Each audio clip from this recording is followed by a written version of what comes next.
জুমার দিনের প্রথম সুন্নত হচ্ছে জুমার দিনের ফজরের নামাজটা জামাতে পড়া।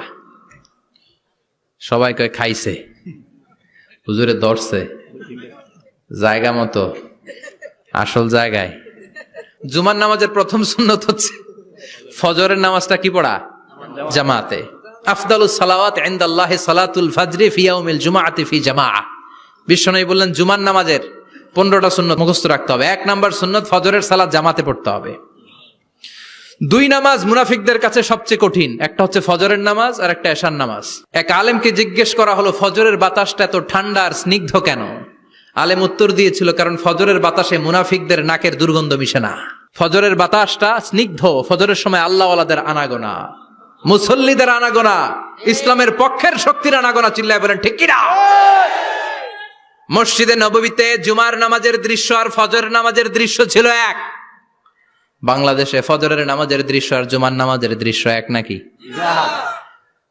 ফজরের নামাজের সময় মুসল্লি নাই, এক কাতারও হয় না, আর জুমার নামাজে পাক্কা মুসল্লি দেরি করে গেলে বারান্দায়ও জায়গা পায় না।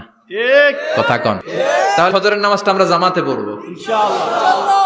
ইনশাআল্লাহ এত আসতে ইনশাআল্লাহ, আরো জোরে পড়েন ইনশাআল্লাহ। মনে থাকবে। 2 নাম্বার সুন্নাহ হচ্ছে আসওয়াক, মেসওয়াক করা। মাতফারাতুন লিল ফাম মারদাতুন লিররাব। মেসওয়াক করলে দাঁত পরিষ্কার থাকে, আল্লাহ খুশি হয়ে যায়। বিশ্বনবী বলেছেন, যদি আমার উম্মতের জন্য কষ্ট না হতো প্রত্যেক নামাজের আগে মেসওয়াক করা আমি ফরজ করে দিতাম। সুবহানাল্লাহ। মেসওয়াক ছিল বিশ্বনবীর জীবনের শেষ আমল। এই মেসওয়াক করে বিশ্বনবী শেষ নিঃশ্বাস ত্যাগ করেছেন। আপনার নবী, আমার নবী, ওনার জীবনের সর্বশেষ আমল ছিল কি? মেসওয়াক। সুবহানাল্লাহ কইবেন না? বিশ্বনবী জাইতুনের ডাল দিয়ে মেসওয়াক করতেন। বিশ্বনবী বলতেন, নি'মা সিওয়াকিয়া জাইতুন ফাইন্নাহু সিওয়াকি ওয়া সিওয়াকুল আমবিয়া মিন ক্বাবলি। জাইতুনের ডালের মেসওয়াক কতই না ভালো, কারণ এটা দিয়ে আমিও মেসওয়াক করি, আমার আগে সব নবীরাই জাইতুনের ডাল দিয়ে মেসওয়াক করেছে। সুবহানাল্লাহ। 3 নাম্বার হচ্ছে দুহুন, তেল মালিশ করবেন। বিশ্বনবী জাইতুনের তেল চুলে আর গায়ে দিতেন। বিশ্বনবী বলতেন, ওয়াদাহিনু ফাইন্না ফিত তাদহিনে বারাকাত। তেল খাও, তেল দাও, তেল মালিশ করো, তেলের ভেতরে আল্লাহ বরকত ঢুকাইয়া দিছে। তেল দিবেন তো? 4 নম্বরে আত্তিব, জুমার দিনে সুগন্ধি লাগিয়ে যাওয়া সুন্নাত। লাগাবেন? লাগাতে রাজি আছেন? বিশ্বনবী বলতেন, এই দুনিয়ার 3টা জিনিস আমার কাছে সবচাইতে প্রিয়। হুব্বিবা ইলাইয়া মিন দুনিয়াকুম সালাস। 1 হচ্ছে আন-নিসা, নারীদেরকে আমি পছন্দ করি। 2 হচ্ছে আত্তিব, সুগন্ধি লাগাতে আমি পছন্দ করি। বিশ্বনবীরে কেউ সুগন্ধি হাদিয়া দিছে, বিশ্বনবী নেয় নাই, এরকম কোন ঘটনা ঘটে নাই। আল্লাহু আকবার। কুররাতু আইনি ফিস সালাহ। নামাজের মধ্যে যখন আমি দাঁড়িয়ে যাই আমার চক্ষুটারে ঠান্ডা করে দেয় কে? আবার বিশ্বনবী বলতেন, আরবাউন মিন সুনানিল মুরসালিন। 4টা সুন্নাত সব নবীদের সুন্নাত। 1 নম্বরে আল হায়া, মানে লজ্জা। আরেক বর্ণনা এসেছে আল খিতান, মানে সুন্নাতে খাতনা, এটা সব নবীদের ছিল। আর সেওয়াক, সব নবীরা মেসওয়াক করেছেন। আত্তিব, সব নবীরা আতর লাগিয়েছেন। আর নিকাহ, সব নবীরা বিয়েও করেছেন। চিল্লায় পড়েন আল্লাহু আকবার। আল লিবাস আহসানা সিয়াব, সুন্দর জামা পরা। নট নেসেসারি যে নতুন জামা হতে হবে, পুরাতন জামাও ধুয়ে আয়রন করে পরলে একটা সৌন্দর্য আছে না নাই? ইন্নাল্লাহা জামিল ওয়া ইউহিব্বুল জামাল। আল্লাহ নিজে সুন্দর, সৌন্দর্যকে আল্লাহ পছন্দ করেন। পৃথিবীতে সবচেয়ে সুন্দর কে? পৃথিবী সুন্দর, মানুষ সুন্দর, আসমান সুন্দর, জমিন সুন্দর, সুন্দরে সুন্দরে পাল্লা। জানি না কত সুন্দর তুমি আল্লাহ, জানি না কত সুন্দর তুমি আল্লাহ। সুবহানাল্লাহ পড়েন। ইন্নাল্লাহা ইউহিব্বু আইয়ারা আসারা নি'মাতিহি আলা আবদিহি। আল্লাহ তার বান্দার উপর তার নেয়ামতের ছিটে ফোঁটা দেখতে চান। আপনি যদি ধনী হন, দামি জামা পরবেন, সুন্দর জামা পরবেন। অনেকে আছে অনেক ধনী, কিপটুসের মতো সিরা জামা পরে, আছে না নাই? আপনি ধনী মানুষ, আপনি সিরা জামা পরছেন কেন? আপনার যে সম্পদ আছে এটার বহিঃপ্রকাশ আল্লাহ দেখতে পছন্দ করে। আপনাকে যে আল্লাহ কি নাজ নেয়ামত দিয়েছে, অহংকার ছাড়া স্বাভাবিক বহিঃপ্রকাশটা আল্লাহ দেখতে পছন্দ করে। কোন সুবহানাল্লাহ। এরপরে ইকসারুস সালাহ আলান নবী, বিশ্বনবীর উপর বেশি বেশি দুরূদ পড়া। বিশ্বনবী বলতেন, জুমার দিন শ্রেষ্ঠ দিন, এই দিন আমার উপর বেশি বেশি দুরূদ পড়ো। ফাইন্না সালাতাকুম মা'রুদাতুন আলাইয়া। কেননা তোমরা যে আমার উপর দুরূদ পড়ো, আমি মরে যাওয়ার পরে এই দুরূদগুলো কে পাঠিয়েছে তার নাম, তার বাবার নাম সহ ফেরেশতারা আমার কবরে দিয়ে আসে। সুবহানাল্লাহ। সাহাবারা বললেন, ইয়া রাসূলুল্লাহ কাইফা সালাতুনা মা'রুদাতুন আলাইক, আপনি মরে যাওয়ার পরে আমাদের দুরূদ কেমন করে আপনি দেখবেন? ওয়াকাদ আরিমতা, আপনি তো পচে গলে মাটির সাথে মিশে যাবেন। বিশ্বনবী বলেন, ইন্নাল্লাহা হাররামা আলাল আরদি আন তাকুলা আজসাদাল আম্বিয়া, নবীদের লাশকে খেয়ে ফেলা, নবীদের লাশকে পচিয়ে ফেলা জমিনের সব মাটির জন্য আল্লাহ হারাম করে দিয়েছে।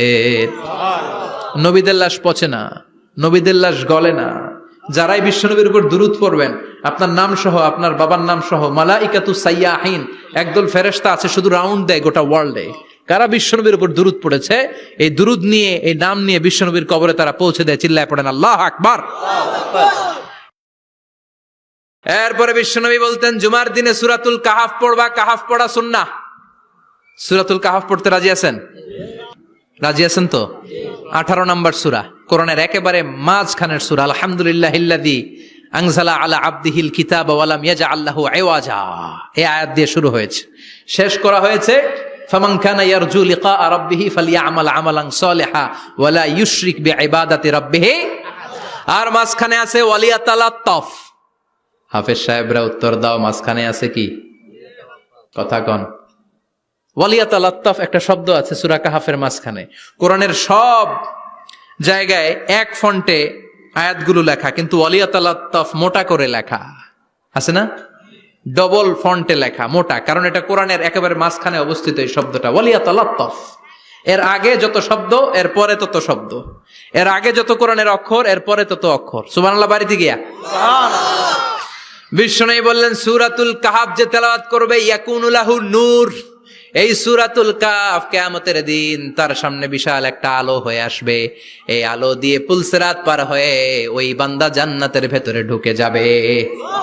আবার বিশ্বনবী বলেন, যারা সূরাতুল কাহাফের প্রথম 10 আয়াত তেলাওয়াত করবে জুমার দিন, শেষের 10 আয়াত যারা জুমার দিন তেলাওয়াত করবে, দাজ্জালের ফিতনা থেকে তাদেরকে মুক্ত রাখবে কে? আল্লাহ। সুবহানাল্লাহ পড়বেন না? সূরাতুল কাহাফ দিয়ে সকাল শুরু করতে রাজি আছেন? সবাই রাজি? এরপর আত-তাবকির ইলাল মসজিদ, মসজিদে আগে আগে যাওয়া সুন্নত। আগে যিনি যাবে উনি কি পাবে? তারপরে গরু, তারপরে বকরি, তারপরে মুরগি, মুরগির পরে ডিম না আন্ডা? আন্ডা। আল মাশিউ আলাল ইকদাম, বিশ্বনবী বললেন হেঁটে হেঁটে জুমার নামাজে যাওয়া সুন্নাহ। রিকশা, হুন্ডা, সাইকেল, সিএনজি দিয়ে গেলেও হবে, কিন্তু হেঁটে হেঁটে গেলে সওয়াব বেশি না কম? প্রতি কদমে কদমে আমলনামায় সওয়াব দিয়ে দিবে কে? আল্লাহ। এরপরে বিশ্বনবী বললেন, আদামু তাখাত্তি রিকাবান নাস, মানুষের ঘাড় ডিঙ্গিয়ে সামনে না যাওয়া সুন্নাহ। অনেকে জুমার দিন আসে, সবার শেষে বসতে চায় সামনে, এরকম ডাকাইত আছে না নাই? বিশ্বনবী জুমার খুতবা দিচ্ছেন, হঠাৎ এক সাহাবী সব সাহাবীর ঘাড় ডিঙ্গিয়ে ডিঙ্গিয়ে সামনে আসতেছে বুলেটের মতো। বিশ্বনবী বললেন, থামো, এজেলেস, বসো মিয়া, ফাকাদ আযাইতা ওয়া আনাইতা, আসছো দেরি করে আবার মুসল্লিদেরকেও কষ্ট দিচ্ছ। যেখানে জায়গা পাবেন ওইখানে বসবেন, মানুষের ঘাড় ডিঙ্গিয়ে সামনের কাতারে যাওয়া এটা ঠিক না। এজন্য জুমার দিন আগে আগে আসার চেষ্টা করবেন। রাজি আছেন তো? এরপরে বিশ্বনবী বললেন, দুখুলুল মসজিদে রাকাতাইন, জুমার নামাজের দিন মসজিদে ঢোকার পরে 2 রাকাত পড়া সুন্নত। কয় রাকাত? 2 রাকাত। রাজি আছেন?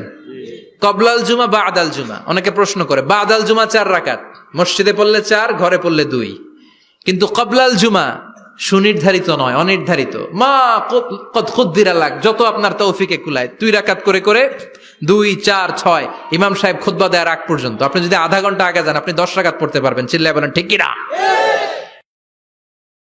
এরপরে বিশ্বনবী বললেন, ইনসাত, চুপ থেকে খুতবা শুনবা। জুমার খুতবার সময় কথা বলা যাবে নাকি? কথা কন।